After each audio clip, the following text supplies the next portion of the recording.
하나님 말씀 요나 4장 1절로 11절입니다. 한 절씩 교독합니다. 제가 먼저 1절을 읽겠습니다. 요나가 매우 싫어하고 성내며 여호와께 기도하여 이르되 여호와여 내가 고국에 있을 때에 이러하겠다고 말씀하지 아니하였나이까.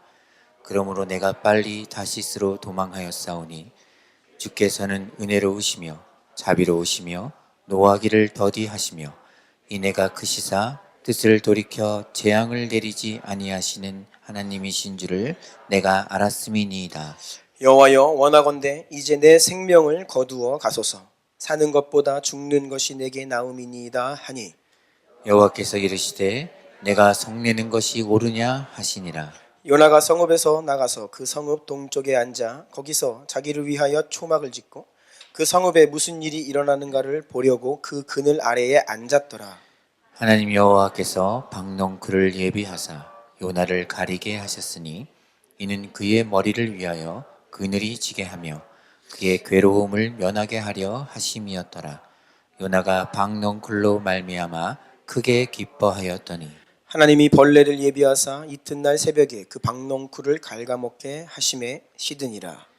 해가 뜰 때에 하나님이 뜨거운 동풍을 예비하셨고 해는 요나의 머리에 쪼임에 요나가 혼미하여 스스로 죽기를 구하여 이르되 사는 것보다 죽는 것이 내게 나으니이다 하니라.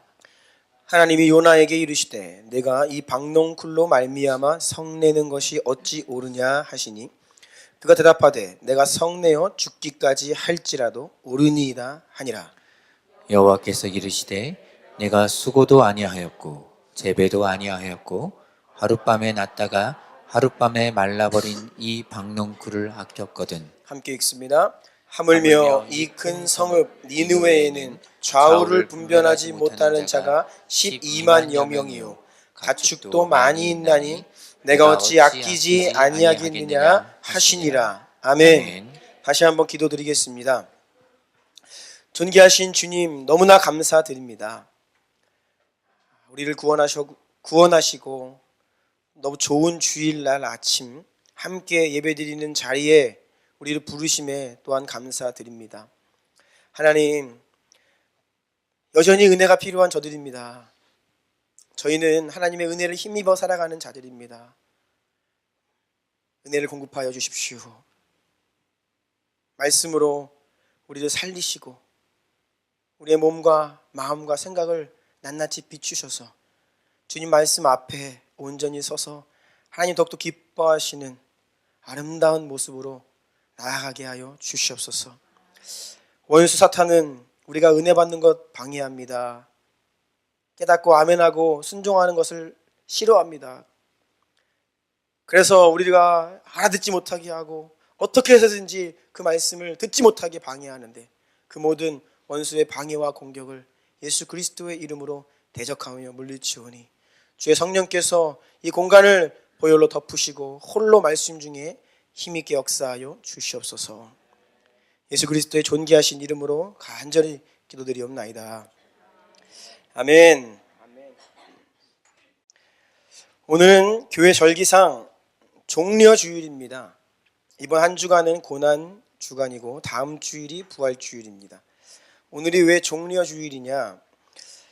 예수님께서 십자가 오르시기 한 주 앞두시고 예루살렘을 방문하셨어요. 예루살렘 그 도시에 들어가시는데 모든 이스라엘 사람들이 손에 종려나무 가지를 흔들며 예수님을 맞이했습니다. 예수님이 어린 나귀를 타시고 예루살렘 성에 들어가시는데 많은 사람들이 종려나무 가지를 들고 예수님 환호하고 어떤 사람은 옷을 벗어서 바닥에 예수님 가시는 길을 마련해드리고 또 종려나무 가지를 바닥에 깔아서 예수님을 영접했죠. 이것은 제도권이 아닌 시민들이 스스로 예수님을 왕으로 추대하는 어떤 그런 행사입니다. 그들이 그때 무슨 말을 했지요? 호산나 이스라엘의 왕이시여 했습니다.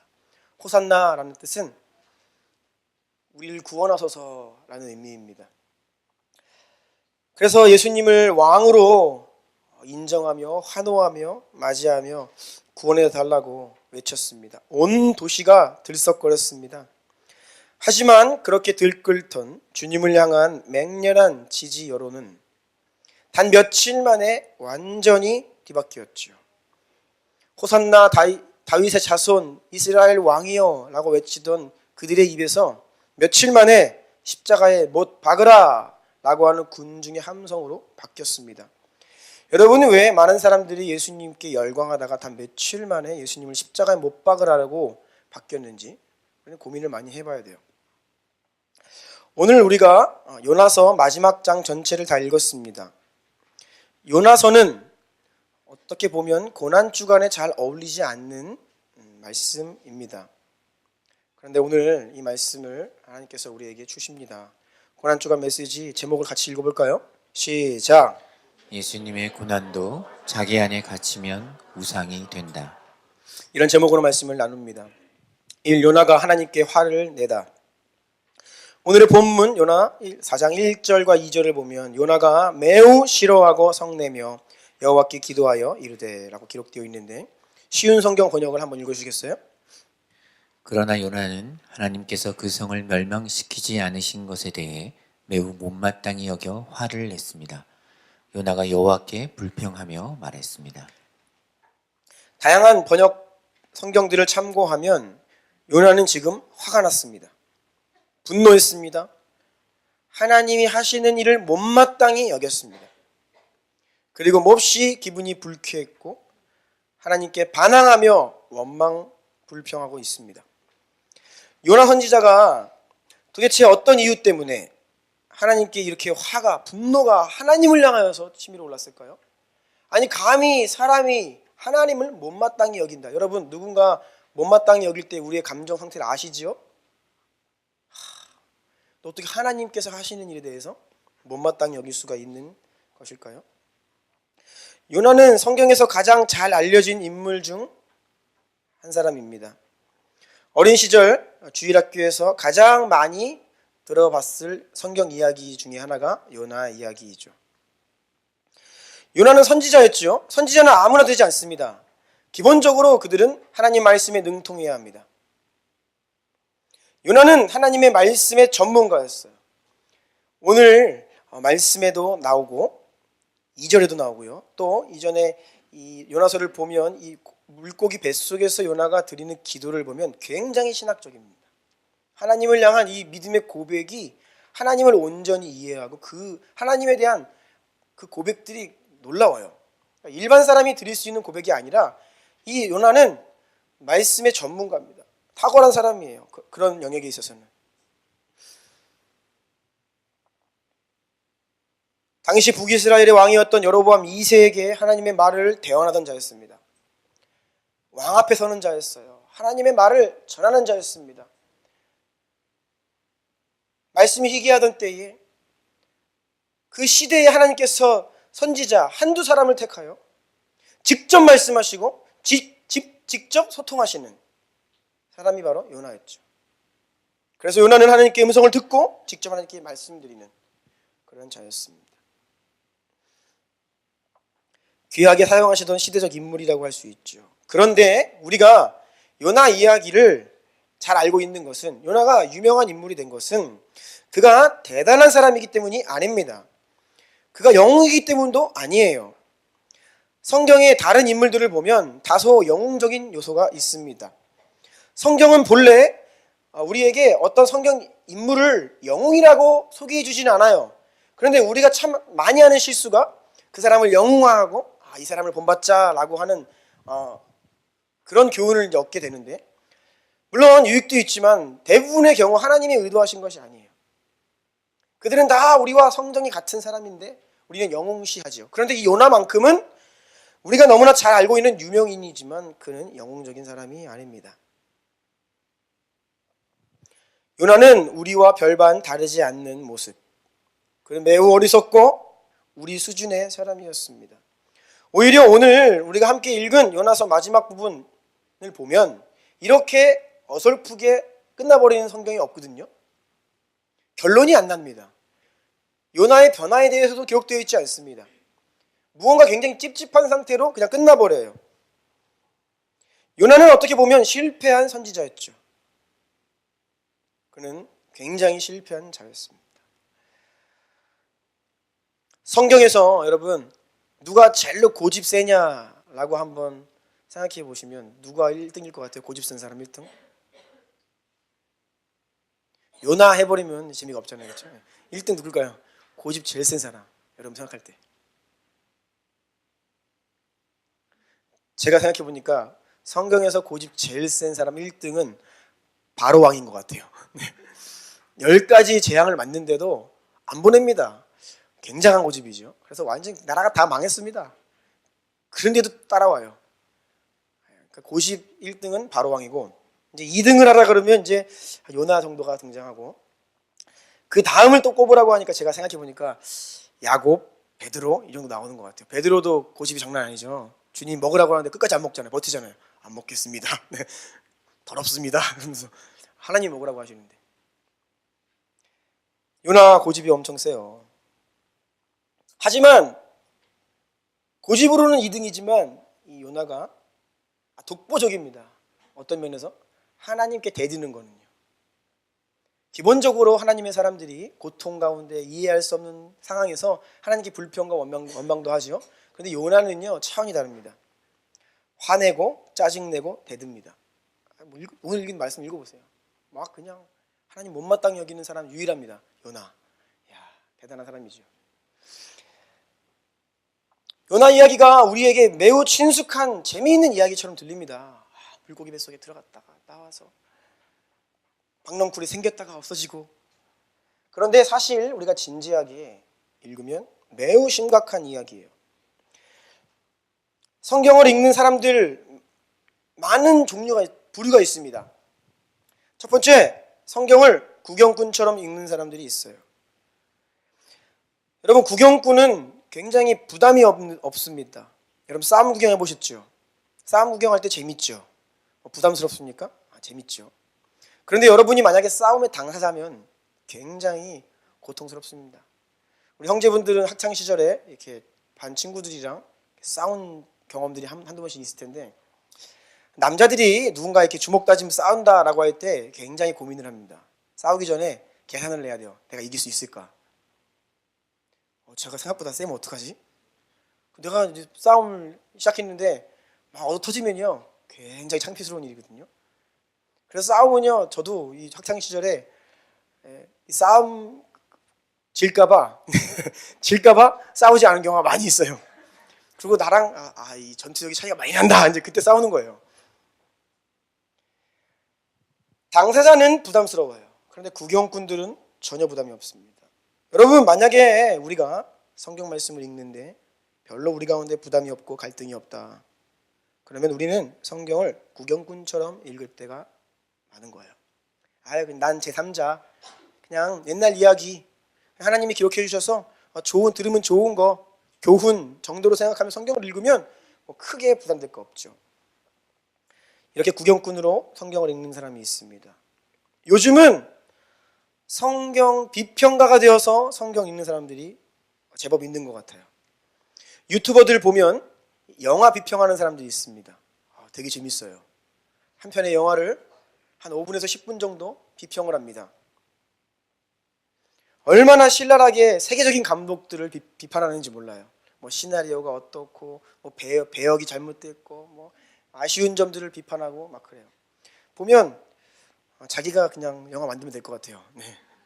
세계적인 명 감독들을 막 비판대 위에 올려가지고 판단하고 뭐가 어떻고 얘기를 합니다. 성경을 이렇게 비평하는 사람들이 많아요. 이를테면 오늘 이 요나서와 같은 경우 읽으면서 이것은 사실 역사적으로는 사실이 아니다. 그런데 이것이 문학적인 어떤 장치로 이렇게 해가지고 기록된 내용이다. 이 비평을 합니다. 이것이 성경의 비평이에요. 자유주의 신학 가운데 이런 것들이 많이 있죠. 그래서 성경을 읽다가 본인 스스로가 구분을 합니다. 이것은 문자적으로 해석하면 안 되는 것. 이것은 역사적 사실은 아니야. 상징이야. 이렇게 성경을 분류하고 비평하는 거예요. 하나님은 우리에게 성경의 신실한 독자가 되라 하시는데, 너희는 이 말씀에 아멘 하는 독자, 그리고 딱 믿고 순종하며 따르라고 성경을 주셨는데 비평하는 거예요. 성경을. 또 어떤 사람은 성경을 읽을 때 주로 다른 누군가의 얼굴을 떠올리는 사람이 있습니다. 주로 나를 괴롭히는 그 사람. 그 놈이 이걸 들어야 되는데. 아, 걔한테 딱 맞는 말이네. 남편들아, 아내 사랑하기를 그리스도께서 교회를 사랑하신 같이 하라. 그러면 아내들은 남편 얼굴을 떠올립니다. 내 남편이 이래야 되는데. 주여, 남편을 이 말씀처럼 변화시켜 주십시오. 주로 성경을 보다가 이렇게 다른 사람, 나의 원수, 나를 힘들게 하는 사람을 떠올리면서 성경을 읽는 것도 문제가 있습니다. 이것은 성경을 가지고 다른 사람을 정죄하거나 판단하는 도구로 사용하는 사람입니다. 그러면 성경은 하나님께서 우리에게 왜 주신 걸까요? 따라해 보세요. 성경은 나 자신을 비추는 거울이다. 설교를 들으면서도 자꾸 다른 사람 떠올리면요, 안 돼요.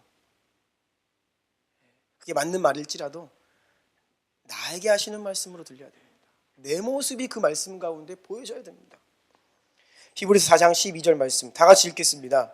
시작. 하나님의 말씀은 살아있고 활력이 있어 좌우의 날선 어떤 검보다도 예리하여 혼과 영과 및 관절과 골수를 찔러 쪼개기까지 하며 또 마음의 생각과 뜻을 판단하나니. 아멘. 하나님의 말씀은 그 읽는 여러분, 말씀 앞에 서 있는 나 자신의 마음과 생각과 뜻을 판단해 주는 거예요. 우리가 성경을 읽으면서 이스라엘 백성들이 계속해서 하나님을 배반해요. 떠나갑니다. 이스라엘 백성들 한심하다. 얘들 왜 이러냐. 홍해를 막 갈랐습니다. 기적을 맛보았죠. 근데 좀 안 가가지고 하나님 막 불평하면서 애국으로 돌아간대요. 정신 나간 소리를 막 하는 거예요. 이해가 안 되죠. 예수님 못 박아 죽인 군중들, 며칠 전에 호산나 외치고 이스라엘의 왕이라고 할 때는 언제고 이렇게 돌변하냐, 미련하다 라고 생각할 수 있는데, 우리가 여전히 이러한 마음들을 가지고 있다면 우리는 하나님 말씀을 제대로 읽고 있는 것이 아닙니다. 예수님도 이러한 우리의 모습에 대해서 아주 직접적으로 동일한 말씀을 하셨습니다.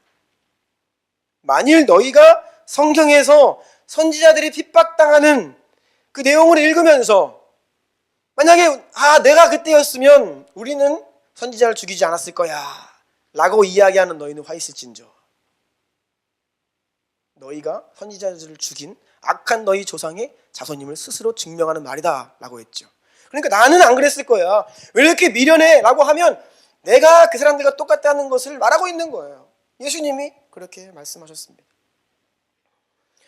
우리가 만약 성경의 원저자이신 성령님의 의도에 맞게 진지하게 요나서를 읽는다면 요나서가 그저 재미있는 이야기가 아닙니다.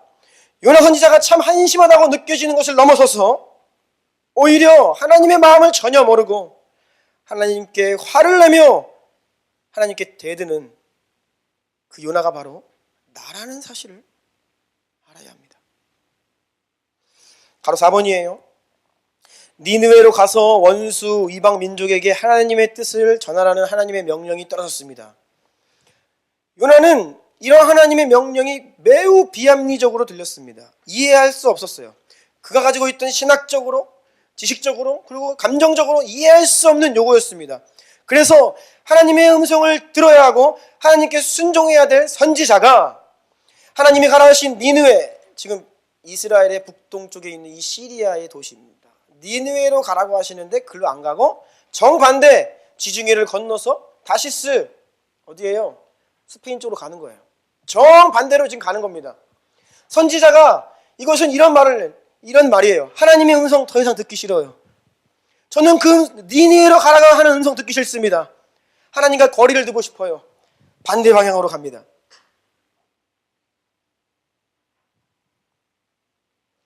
이러한 요나의 모습은 마치 우리의 모습과 같아요.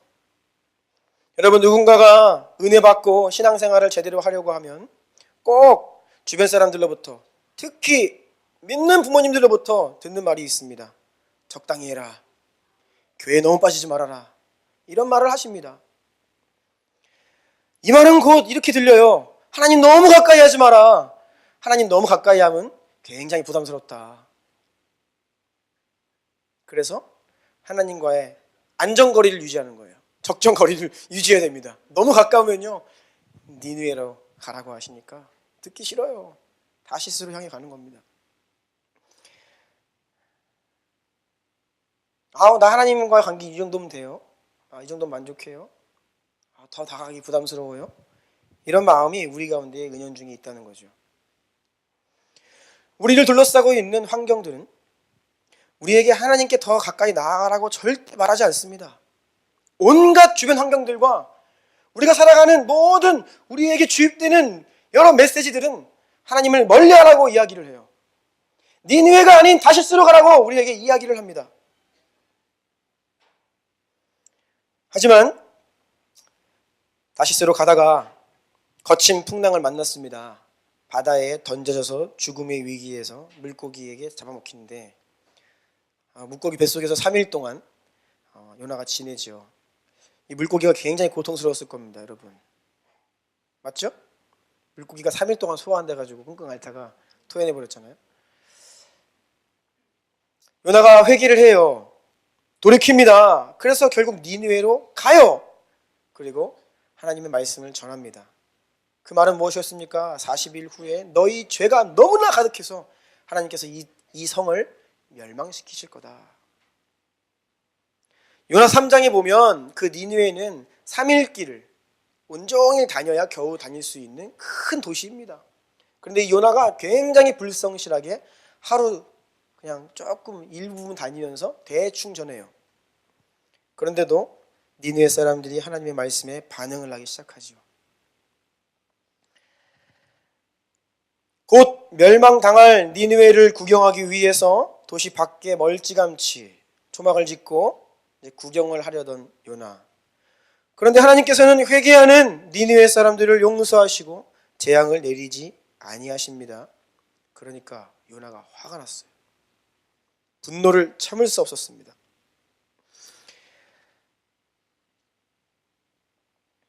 하나님을 떠나 다시스로 향하던 요나, 하나님과 더 가까워지기를 원치 않았던 요나의 마음속에는 하나님을 섬기는 선지자라고 하는 직분과 칭호는 있었을지 모르지만 그에게는 하나님보다 더 큰 우상이 자리하고 있었어요. 그것은 바로 자기 자신이라고 하는 우상입니다. 그리고 우리 민족 이스라엘이라고 하는 우리라고 하는 우상이었습니다.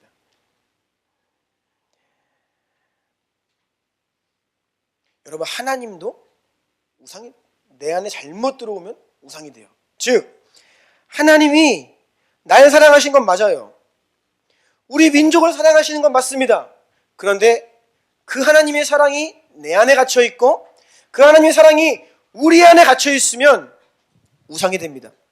그래서 그 하나님의 말씀이 이해가 안 되고 하나님이 하시는 일을 못마땅히 여기게 되고 화를 내고 불순종하고 하나님으로부터 멀어지기를 원하는 이러한 모습, 바로 그 안에 우상이 있었기 때문이에요.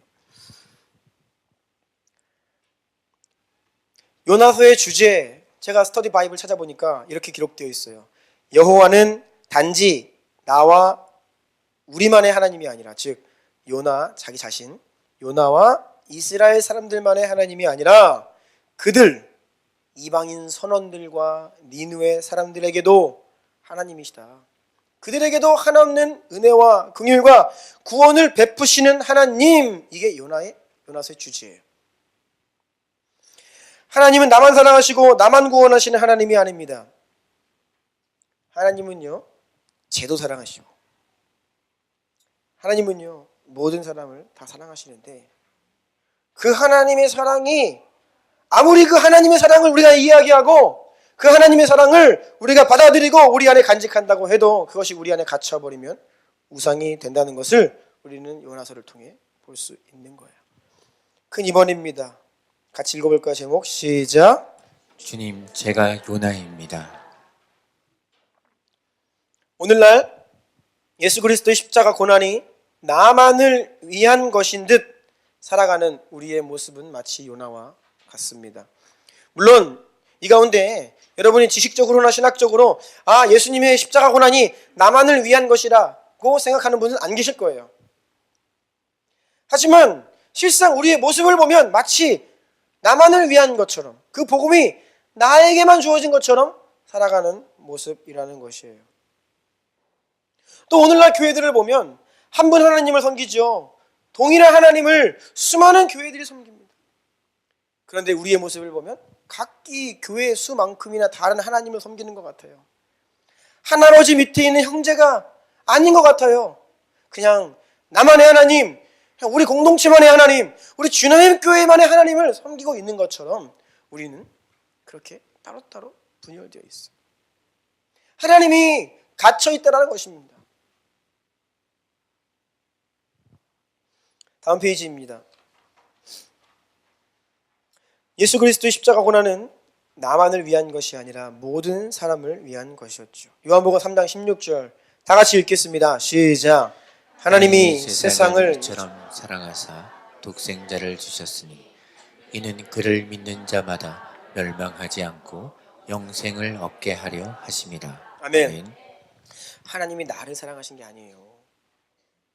세상을 이처럼 사랑하신 겁니다. 나로 하여금 예수님을 믿고 구원받게 하시려는 것이 아니라 예수를 믿는 모든 사람이 멸망당하지 않고 구원받게 하시려는 하나님의 사랑입니다. 그래서 하나님은 모든 사람이 구원을 받으며 진리를 아는 데에 이르기를 원하시느니라. 이것이 하나님의 마음이죠. 그럼에도 불구하고 여전히 많은 그리스도인들에게 예수 그리스도의 십자가, 그 위대한, 그 다음 없는, 제한 없는 넘치는 사랑이 그저 내 안에, 우리 안에 갇혀 있다는 것입니다. 자, 이번 한 주가 고난주간입니다. 여러분, 고난주간을 어떻게 보내실 겁니까? 그동안 고난주간이면 어떻게 보내오셨습니까? 패션 오브 크라이스트를 한번 봐야 될까요? 네. 왠지 고난주간에는 십자가를 묵상하며 예수님의 고통을 생각하며 눈물을 흘려야 할 것 같습니다. 제가 어린 시절 고난주간에 우리 교회에서 늘 부르던 찬송가가 떠오릅니다. 거의 예외 없이 이 찬송가를 불렀습니다. 예수 나를 위하여 십자가를 질 때. 이 찬송가를 부르면 다 이렇게 숙연해지고 슬퍼하는 것 같고, 근데 제가 어린 시절에 이 찬송가를 부를 때마다 슬퍼해야 하는데 눈물이 도무지 안 나오는 거예요. 눈물이 안 나옵니다. 그래서 제가 그때 나는 무슨 생각을 했을까 좀 곰곰이 생각해 보니까 저는 굉장히 압박감을 느꼈습니다. 이 고난주간에 이러한 찬송가를 부르며 슬퍼해야 하고 눈물을 흘려야 할 것 같은데 나는 별로 눈물이 안 난다. 그래서 죄책감과 압박감을 느꼈습니다. 저는 어린 시절에요. 여러분, 그런데 고난주간에는 눈물을 흘려야 한다. 저는 이것도 문제라고 봐요. 저는 물론 지금 다른 말씀 드리는 게 아닙니다. 날 위한, 우리를 위한 이 세상을 살아가사 십자가 위에서 예수님께서 그 받으신 고통과 고난을 생각하며 눈물을 흘리는 은혜는 너무나 아름다운 것입니다. 아름다운 거예요. 혹시 이 가운데 예수 십자가의 그 은혜의 직면함으로 그 감사와 감격의 눈물을 흘려본 적이 없는 분들은 아직 인생을 다시 덜 사신 거예요. 그 사랑이 얼마나 위대한지 정말로요, 여러분, 우리는 그 사랑에 감격하고 눈물을 흘리는 것은 너무나 아름다운 경험입니다. 그러한 은혜를 사모해요. 경험하고 싶습니다. 그런데 문제는 고난주간만 되면 그것을 하는 것이 아니라는 거예요. 이것은 신자들의 삶 가운데 늘 생각되어야 되는 것이죠. 고난주간에만 주님의 고난이 묵상되어야 되는 것이 아니죠. 십자가는 늘 우리의 삶의 중심에 있어야 하죠. 그래서 고난주간이 아니어도 하나님의 은혜 가운데 우리는 눈물을 흘려야 하고, 때로는 고난주간이지만 눈물이 안 날 수도 있습니다. 혹시 다음 주 중에 생일이신 분 계십니까? 생일잔치 기쁘게 하십시오. 네? 나 이번 주 고난주간이라 생일 다음 주로 미룰게. 그것도 굉장히 귀한 고백입니다. 네, 그렇게 하실 수 있어요. 믿음으로. 너무나 좋은 것입니다. 그런데 또한 내 생일이기 때문에 생일잔치 할 수 있습니다. 고난주간은 뭐 그런 차원의 것이 아니에요. 저는 우리가 이번 한 주 십자가를 묵상하고 예수님의 그 고난을 더 깊이 묵상하며 우리에게 그것을 조금 더 하나님 깨닫게 하시는 은혜가 있기를 간절히 원합니다. 그런데 단순히 날 위해 십자가 위에서 고난 받으신 그 십자가 묵상하고 끝나는 것은 하나님의 마음이 아니에요. 그 예수님의 고난이 단지 나를 위한 것이었고 나를 위해 십자가에 달리신 예수님만 우리가 묵상하고 있다면 우리는 요나와 같은 겁니다. 다시 말씀드립니다. 아무리 위대한 하나님의 사랑과 아무리 놀라운 십자가 예수 그리스도의 고난이라 할지라도 그것이 우리 안에 갇혀 있으면 우상이 됩니다. 어떻게 예수님의 고난이 우상이 될 수 있다는 말씀하십니까? 될 수 있습니다. 그래서 우리 교단은 강대상 뒤에 십자가 걸어놓는 것을 법적으로 금지시켜놨어요. 왠지 아십니까? 십자가가 우상이 될 수 있다는 겁니다. 여러분, 십자가 우상 될 수 있어요. 예수님의 고난도 우상이 될 수 있습니다. 근데 그것은 다른 차원이 아니라 그 십자가의 고난이 나만을 향해 있을 때, 내 안에 갇혀 있을 때 우상이 된다는 거예요. 그래서 우리는 나라고 하는 이 우상을 깨뜨리는 것이 중요해요. 여러분, 초대교회 사도 바울의 사역을 보십시오. 초대교회와 사도 바울의 선교 사역을 복음 전하는 것을 가장 극렬하게 방해하고 회방을 놓았던 사람들은 이방인들이 아니었습니다. 나름대로 하나님 사랑하고 율법을 가지고 있고 아브라함의 자손이라 이야기하던 유대인들이었어요. 자기들만 구원받았다라고 생각하는 자기중심적 믿음을 가지고 있던 유대인들이 복음 전파의 가장 큰 걸림돌이었습니다. 그래서 갈라디아 교회를 보십시오. 이미 복음화되어 영광스러운 주의 몸된 교회가 개척되어 있음에도 불구하고 이단처럼 그 교회에 들어가가지고 또 물 흐려놓고 막 그래요. 누가요? 하나님 사랑한다고 하는 사람들이. 근데 문제는 무엇이냐? 그 사랑이 모두를 향한 사랑이 아니라 자기들만을 향한 사랑이라고 생각하는 유대인들이었어요.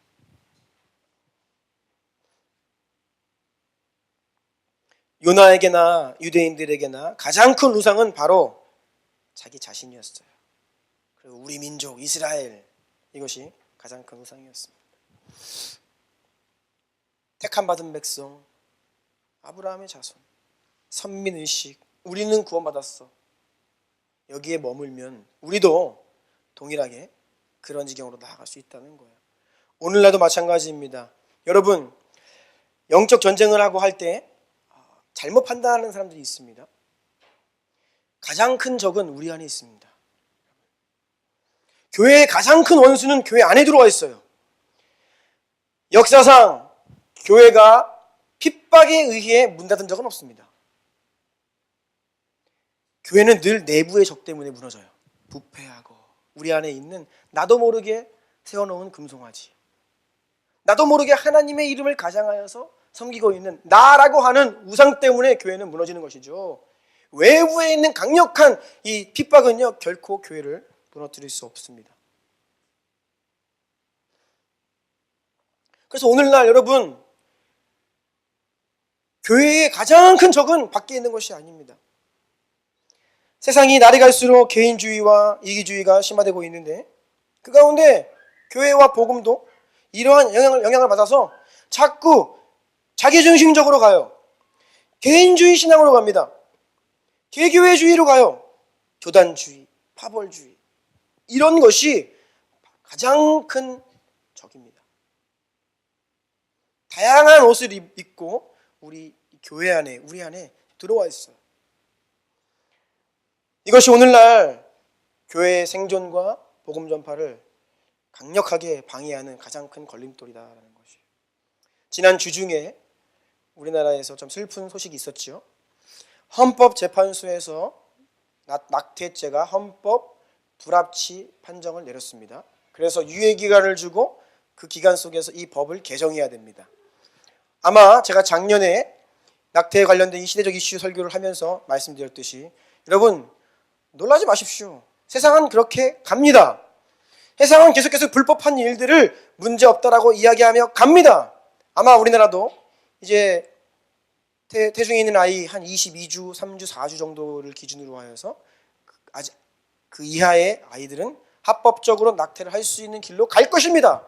이것이 수순이에요. 그런데 제가 미국에서 이 낙태 시술을 한 1,500건 이상 했던 한 의사가 이야기하는 영상을 보았는데요. 낙태에 대한 찬성과 반대 여론이 있는 가운데 토론회예요. 미국에서 토론회. 참 젠틀하게 토론을 하더라고요. 찬성 측 발언하고 반대하는 측 발언을 시키는데, 이 반대하는 측에서 이 의사가 자신이 했던 수술 장면을 과장하지 않고 그 수술 장면을 그냥 그대로 묘사를 했습니다. 이 수술이 어떻게 진행이 되고 어떻게 결과가 끝났는지, 그것을 그냥 오버하지 않고 있는 그대로 한 5분 정도 설명을 하니까 낙태 이 찬성 진영에서 할 말이 없어요. 한 23주 되는 아기는 사람의 손바닥보다 크다고 합니다. 그 아이를 이렇게 낙태하는 것들을 이렇게 설명을 그냥 하는 거예요. 너무나 참혹합니다. 낙태는 분명히 죄죠. 그런데 여러분, 이러한 낙태를 합법화하는 세상이 우리의 가장 큰 원수가 아닙니다.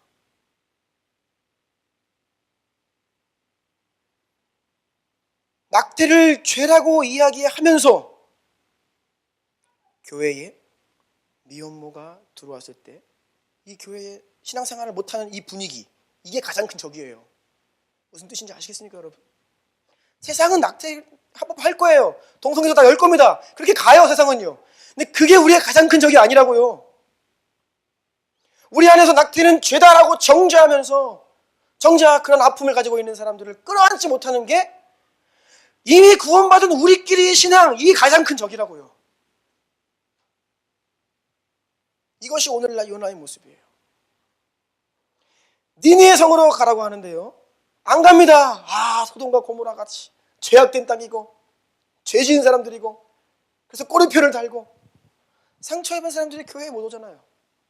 그게 바로 우리 안에 이미 이 십자가 예수님의 고난이 이미 나와 구원받은 우리들의 것이기는 한데 밖으로 흘러가지 못하는 거예요.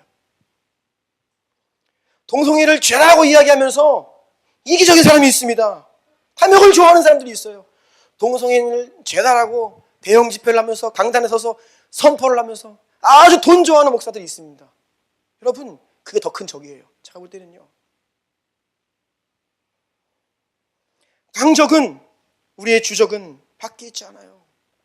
교묘하게 우리 안에 들어와 있는 나라고 하는 우상, 이미 구원받은 우리라고 하는 이 우상이에요.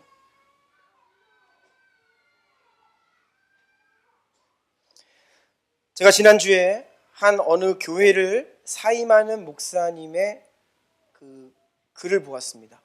목사님이 큰 교회를 담임하시는데 그 교회를 사임하시면서 설교하신 내용을 글로 정리한 것인데, 제가 그 글을 보면서 참 마음이 아프기도 하고 그랬어요. 이 목사님이 인정받는 분입니다. 젊은 나이에 담임 목사가 되어서 성도들에게 인정을 받고 목회를 잘했고 유명한 교회고 사람들이 다 칭찬하는 사람이에요. 성공한 목회자라고. 그런데 어느 날 돌연 이분이 교회를 사임했습니다.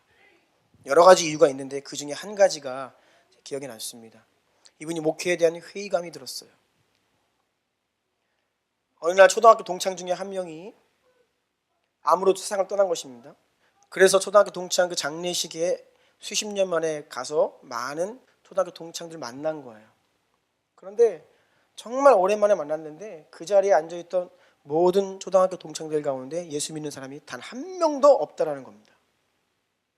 자신은 큰 교회에서 사역을 성공했다라고 인정받으면서 사역을 하는데 정작 자기 친구들 한 명도 안 믿고 있고 예수님 못 전했다는 겁니다. 그래서 목회에 대한 회의감이 든다는 거예요. 예수님은 이미 구원받은 우리 안에 있는 99마리의 양을 두시고 우리 밖에서 유리방황하는 그 한 마리를 찾아 떠나시는데, 자기 자신은 교회에 성도들이 많이 있으니까 이 성도들을 먹여 살리느라 정작 교회 밖에 복음을 들어야 할 영혼들에게 관심을 못 가졌다는 겁니다. 그래서 이것이 너무나 죄책감이 있고 목회에 대한 회의감이 든다는 거예요. 그것이 사임에 대한 이유 중에 한 가지였어요. 여러분, 우리가 구원받은 우리가 이렇게 함께 예배드리고 은혜를 누리고 함께 찬양하고 말씀으로 훈련받고 도전받고 기도하고 너무나 좋은 것입니다. 그런데 만약에 이것이 그냥 여기에서 우리 안에서 끝난다면요, 우리는 요나예요. 주님은 우리에게 니느웨로 가라고 하십니다. 큰 3번입니다. 우리는 복음의 통로다. 모든 그리스도인들은 아브라함과 같이 그리스도 안에서 복을 받아 열방을 위한 복이 된 것입니다. 이 복은 우리를 통해 계속해서 흘러가 땅의 모든 민족이 그리스도를 믿는 믿음 안에서 아브라함의 자손이 되는 복을 받게 될 거예요. 창세기 12장 2절 3절 다 같이 읽어볼까요? 시작. 내가 너로 큰 민족을 이루고 내게 복을 주어 내 이름을 창대하게 하리니 너는 복이 될지라. 너를 축복하는 자에게는 내가 복을 내리고 너를 저주하는 자에게는 내가 저주하리니 땅의 모든 족속이 너로 말미암아 복을 얻을 것이라 하신지라. 아멘. 아멘. 아브라함을 통해, 아브라함의 후손인 우리들을 통해 우리가 먼저 복음을 듣고 예수님을 영접하여서 가장 큰 복을 이미 받았습니다. 그럼 우리가 복이 된 거예요.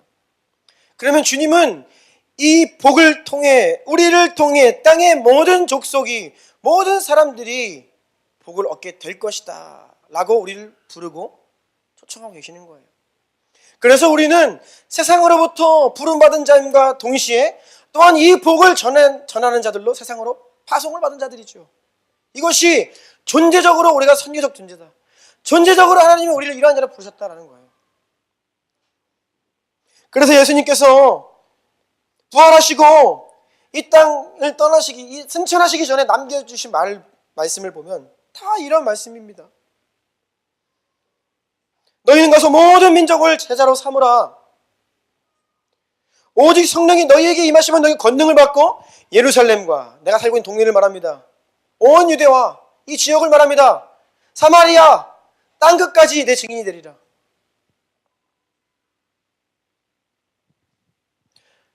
우리가 예수 그리스도 고난, 날 위해 십자가 위에서 치르신 그 대속의 은혜를 믿고 감사하고 감격하여 눈물을 흘리고 예수님의 고난을 묵상한다라고 하면, 그 예수님의 고난은 나를 위한 것이지만 또한 나를 통해 누군가에게 전해지도록 예수님이 십자가에 오르셨다는 사실을 우리는 이번 한 주 더욱더 기억해야 됩니다.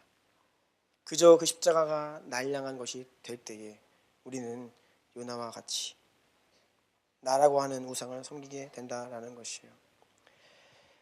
십자가에서 죽지 않은 자는 여전히 요나와 같이 나라고 하는 우상을 섬기며 나를 위해 살아가요. 하지만 옛 자아가 그리스도와 함께 십자가에서 죽은 우리는 이제 예수 그리스도의 증인으로 예수님을 전하며 그 복을 흘려보내며 살아가는 자입니다. 갈라디아서 2장 20절 다 암송하셨는데 읽어보겠습니다. 시작.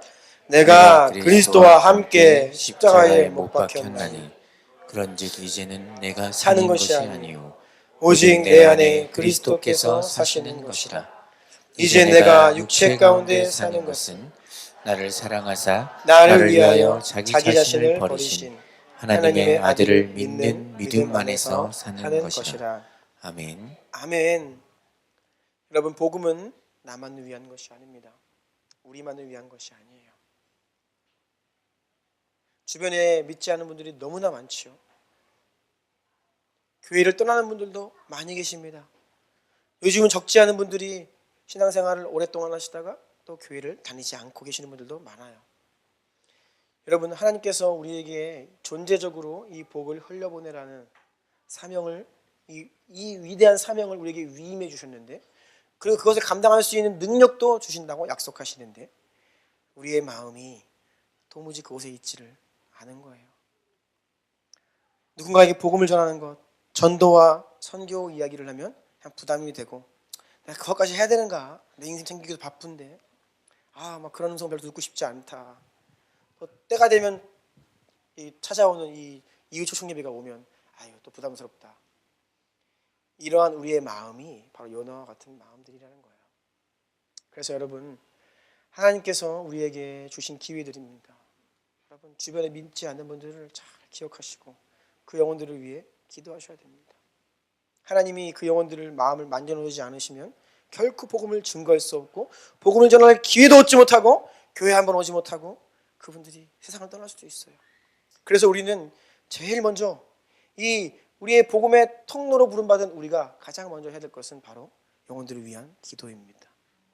우리가 기도할 때 그 영혼들의 마음이 기경돼요. 상황이 하나님이 만지십니다. 그래서 때가 차고 기도가 차이면 하나님께서 그 영혼들을 부르시죠. 우리가 이 일에 동참하기를 원합니다. 한번 기도할까요?